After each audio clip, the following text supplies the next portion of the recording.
महाराष्ट्र नवनिर्माण सेना प्रमुख राज ठाकरे ने करोड़ों डॉलर की परियोजनाओं के महाराष्ट्र से बाहर जाने के लिए सीधे प्रधानमंत्री नरेंद्र मोदी को जिम्मेदार ठहराया है। राज ठाकरे ने कहा कि सिर्फ इसलिए कि प्रधानमंत्री गुजरात से हैं, इसका मतलब ये नहीं है कि उन्हें अपने राज्य को प्राथमिकता देनी चाहिए। ये उनके कद के अनुरूप नहीं है। पिंपरी में डॉक्टर डी.वाई. पाटिल विश्वविद्यालय और जागतिक मराठी अकादमी द्वारा आयोजित 18वें जागतिक मराठी सम्मेलन में राज ठाकरे ने कहा कि प्रधानमंत्री को सभी राज्यों को अपने बच्चों की तरह व्यवहार करना चाहिए और उन्हें समान अधिकार दिया जाना चाहिए। सिर्फ इसलिए कि वो गुजरात से हैं, इसका मतलब यह नहीं कि उन्हें गुजरात को प्राथमिकता देनी चाहिए। उनके कद के अनुरूप नहीं है। हालांकि एक साक्षात सत्र के दौरान सवालों के जवाब में राज ठाकरे ने कहा, महाराष्ट्र से बाहर जाने वाले 1 या 2 परियोजनाओं से राज्य को कोई फर्क नहीं पड़ेगा। ऐसा इसलिए है क्योंकि महाराष्ट्र सभी पहलुओं में समृद्ध है।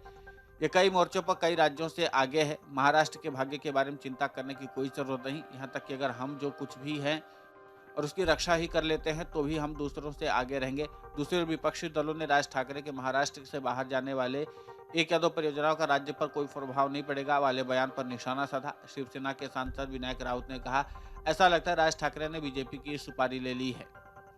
1 या 2 परियोजनाओं के बारे में नहीं, कम से कम 5 परियोजनाएं महाराष्ट्र से दूर चली गई। राज्य के चुनावों को ध्यान में रखते हुए परियोजनाएं गुजरात में चली गई।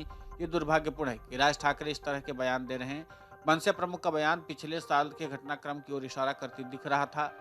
उस समय भारतीय खनन समूह वेदांता और ताइवान की विनिर्माण कंपनी फॉक्सकॉन ने एक संयुक्त उद्यम के लिए गुजरात सरकार के साथ समझौता किया था। गुजरात सरकार में इन कंपनियों के साथ मिलकर के अपना नया सेमीकंडक्टर यूनिट स्थापित करेगी।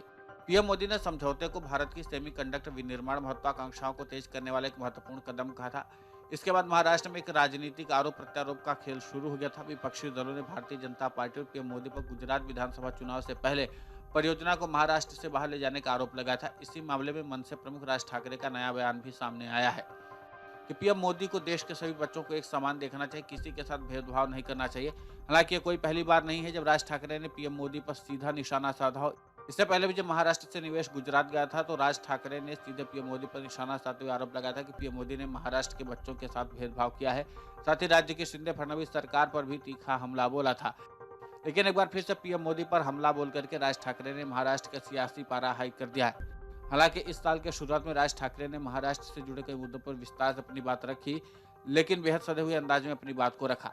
लेकिन राज ठाकरे ने जिस तरीके से बीजेपी पर हमला बोला है, उसके बाद अब बीजेपी की तरफ से क्या प्रतिक्रिया सामने आती है, ये देखना दिलचस्प होगा। क्योंकि ऐसे में राज ठाकरे के बयान पर बीजेपी की तरफ से प्रतिक्रिया क्या आती है, क्योंकि जिस तरीके से राज ठाकरे ने सीधा प्रधानमंत्री मोदी से लेकर के राज्य के शिंदे फडणवीस सरकार पर भी निशाना साधा है और इसका पहले भी निशाना साधते रहे। हालांकि बीजेपी इस मामले पर सीधा राज ठाकरे पर हमला करने से बचती रही है, लेकिन इस बार राज ठाकरे ने पीएम मोदी को अगर निशाने पर लिया है तो फिर महाराष्ट्र बीजेपी की तरफ से भी एक जवाब तो आएगा ही। Video desk amarujala.com। डाउनलोड करें अमर उजाला ऐप और पाएं खबरें लगातार।